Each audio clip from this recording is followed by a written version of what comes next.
ડીસા તાલુકાના Deesa Radhanpur national highway ઉપર આવેલ ભીલડી ગામ બસ સ્ટેશનની સુવિધાથી વંચિત।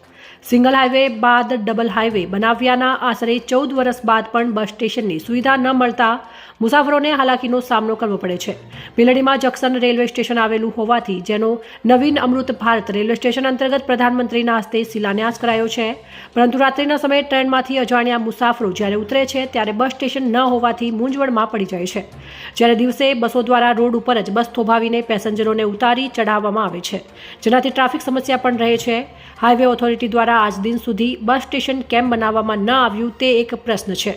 બસ સ્ટેશન ન હોવાથી લોકો અલગ અલગ જગ્યાએ ઊભા રહીને બસ માટે રાહ જોતા હોય છે, જેનાથી 1 કિલોમીટરના અંતરમાં બસ ડ્રાઈવરને 3 જગ્યાએ બસ રોકવી પડે છે, જેનાથી ટ્રાફિક સમસ્યા પણ રહે છે। અને બસ સ્ટેશનની સુવિધા ન હોવાથી બસમાં દરરોજ અપડાઉન કરતા મુસાફરો, વેપારીઓ અને વિદ્યાર્થીઓને બસ વેઇટિંગ માટે રોડ ઉપર ઊભા રહીને બસની રાહ જોવી પડે છે। ચોમાસામાં વરસાદ અથવા ઉનાળામાં ગરમીના સમયે મુસાફરોને અત્યંત મુશ્કેલીનો સામનો કરવો પડે છે। આ વિસ્તારમાં બસ સ્ટેશન વગરનું એકમાત્ર ગામ ભીલડી છે। ભીલડીથી 5 કિલોમીટર દૂર ટોલ ટેક્સ આવેલો છે। હાઈવે ઓથોરિટી દ્વારા ટોલ ટેક્સ પૂરો વસૂલવામાં આવે છે, પરંતુ જરૂરી સુવિધાઓ ઉપલબ્ધ ન કરાતા લોકોમાં રોષની લાગણી પ્રવર્તી રહી છે। નાગરિકો દ્વારા માંગ કરવામાં આવી છે કે ગરમીની સિઝનમાં આવનાર હોવાથી મુસાફરોને મુશ્કેલીનો સામનો ન કરવો પડે તે માટે વહેલી તકે બસ સ્ટેશનની સુવિધા ઉપલબ્ધ કરાવવામાં આવે। અહેવાલ રમેશભાઈ ચાવડા, ભીલડી।